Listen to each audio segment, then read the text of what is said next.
Assalamualaikum warahmatullahi wabarakatuh. Perkenalkan, nama saya Sandi Rizky Abdoli. Saya dari kelompok 5. Kami dari kelompok 5 akan menjelaskan terkait perancangan termuka, interaksi manusia dan komputer. Adapun kelompok 5 beranggotakan 1. Saya sendiri Sandi Rizky Abdoli, 2. Anis Amelia Putri, 3. Hanial Gomidi, 4. MB Mayuda, 5. Delvin Agung Ripaldi. Selanjutnya, saya akan menjelaskan terkait pendekatan dalam proses perancangan antarmuka. Ada 2 pendekatan yang dilakukan dalam pendekatan proses perancangan antarmuka. 1. User-centered design,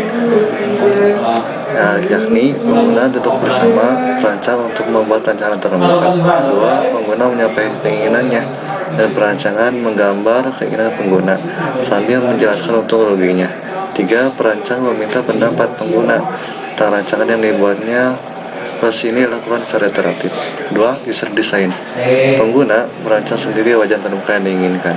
2. Mempercepat implementasi antarmuka. 3. Memberatkan pemrograman, karena belum tentu semua keinginan pengguna dapat diimplementasikan dengan piranti bantu yang ada. Lalu, pendekatan proses perancangan antarmuka yang kami pilih adalah user-centered design. Tahapan dalam perancangan antarmuka yakni ada 4 tahapan. 1. Understand context of use, artinya mengerti atau paham konteks apa yang akan digunakan dalam antarmuka yang akan dibuat. 2. Specify user requirement, artinya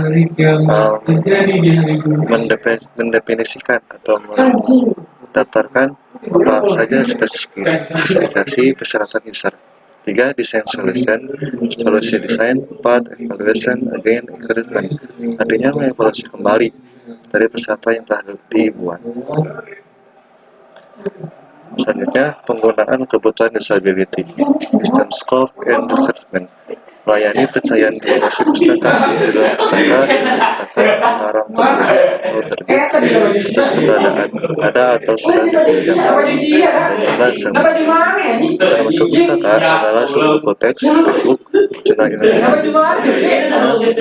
laporan penelitian, deskripsi. 2. Melayani simulasi pustaka, peminjaman dan pengembalian pustaka. 3. Melayani manipulasi data-data pustaka, seperti penambahan, pengurangan, dan penyelesaian data pustaka. Selanjutnya, user roles, yang berhak untuk mencari informasi pustaka adalah semua pengunjung perpustakaan, seperti mahasiswa, dosen, karyawan, pihak lain yang mendapat rekomendasi dari pihak yang berwenang, misalnya mahasiswa luar. Lalu, yang berhak meminjam pustaka adalah semua anggota perpustakaan, memiliki satu anggota perpustakaan. Yang berhak untuk memproses sirkulasi adalah petugas perpustakaan bagian sirkulasi. Selanjutnya, yang berhak memanipulasi data perpustakaan adalah petugas perpustakaan yang diberi wewenang khusus.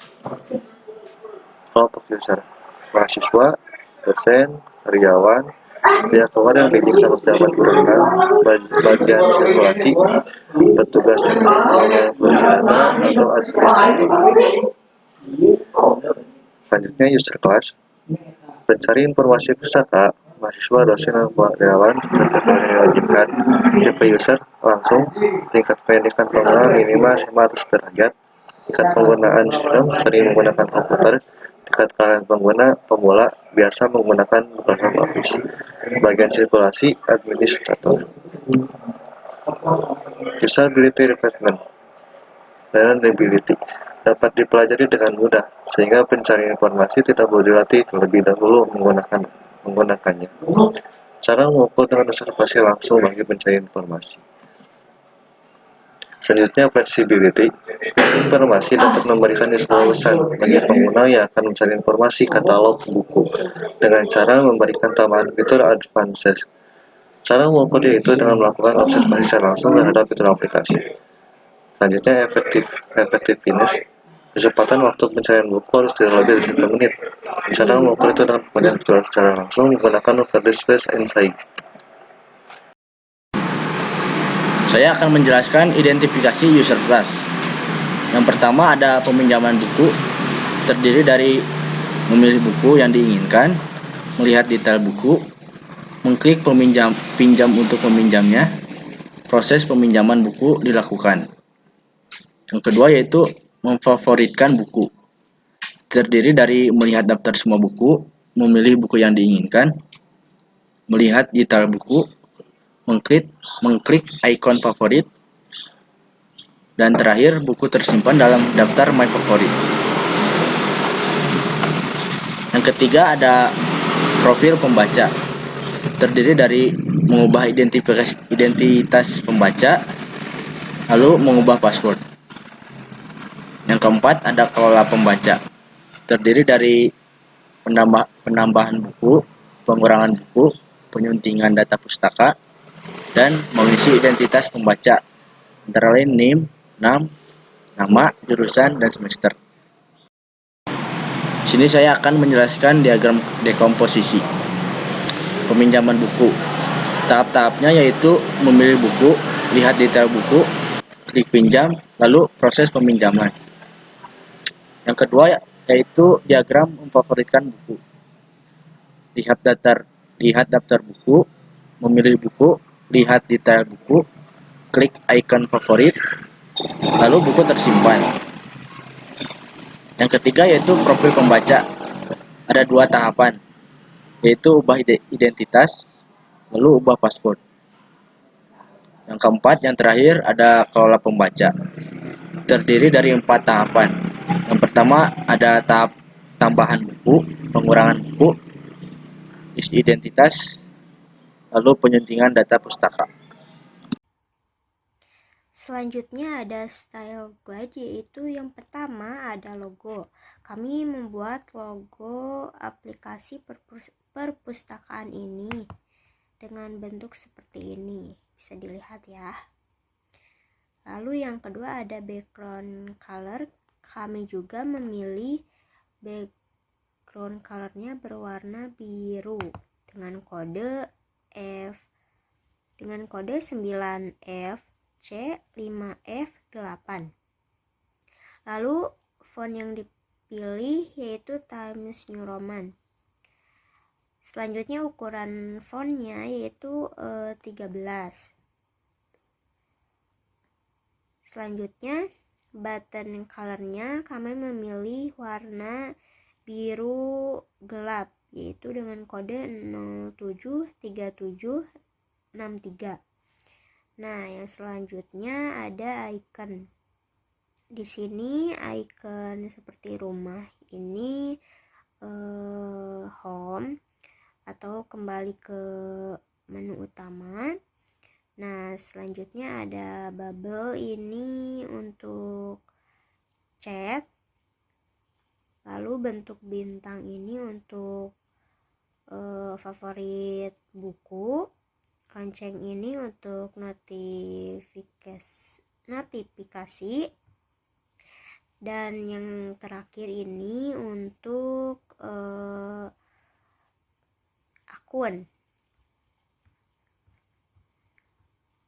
Selanjutnya ada desain user interface.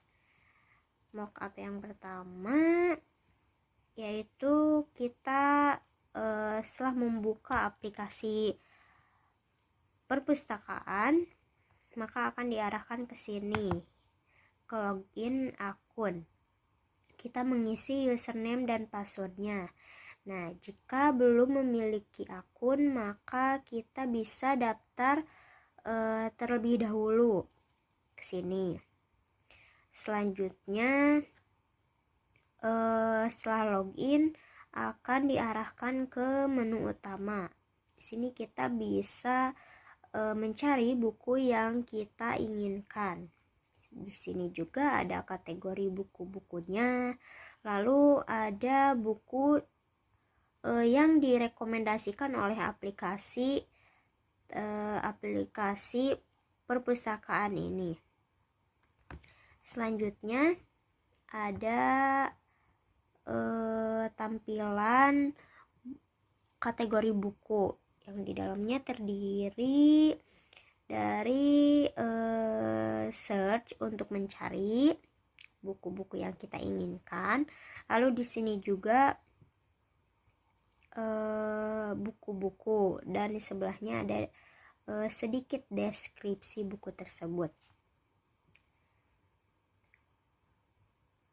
Setelah kita mengklik buku yang kita inginkan di kategori buku ini, maka akan diarahkan ke detail bukunya. Nah, di sini bukunya atau covernya. Kita juga bisa memfavoritkan si buku. Nah, di bawahnya ada deskripsi buku seperti penulisnya siapa, penerbitnya dari mana, dan lain sebagainya. Setelah itu, jika kita sudah fix dengan buku ini dan akan meminjamnya, maka kita bisa mengklik ini, klik pinjam ini ya. Nah, selanjutnya kita akan diarahkan ke keranjang buku. Nah, ini list buku-buku yang sudah dipinjam ya. Nah, jika kita sudah selesai membacanya, kita bisa mengembalikan buku tersebut dengan mengklik ini, return. Nah, selanjutnya ada tampilan untuk favorit buku ya, yang tadi. Jika kita memfavoritkan bukunya terlebih dahulu. Nah, ini tampilannya.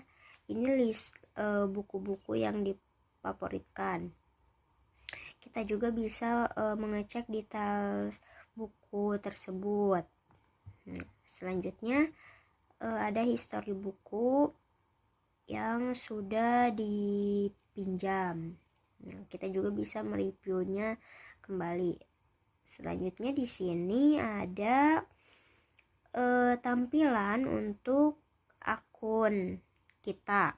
Nah, di sini kita bisa memasang foto profilnya ya. Ini nama akun kita. Nah, di sini kita juga bisa mendeskripsikan diri kita bagaimana. Lalu nomor HP kita berapa dan lain sebagainya. Selanjutnya ada untuk chat. Nah, ini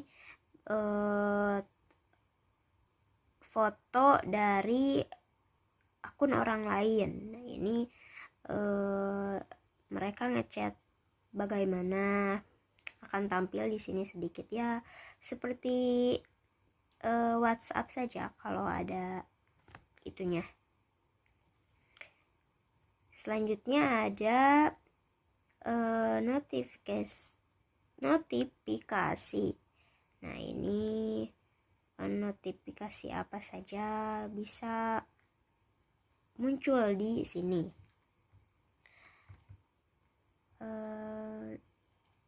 Sekian presentasi dari kelompok kami.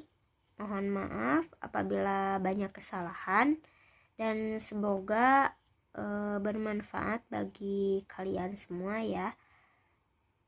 Ditutup saja. Wassalamualaikum warahmatullahi wabarakatuh.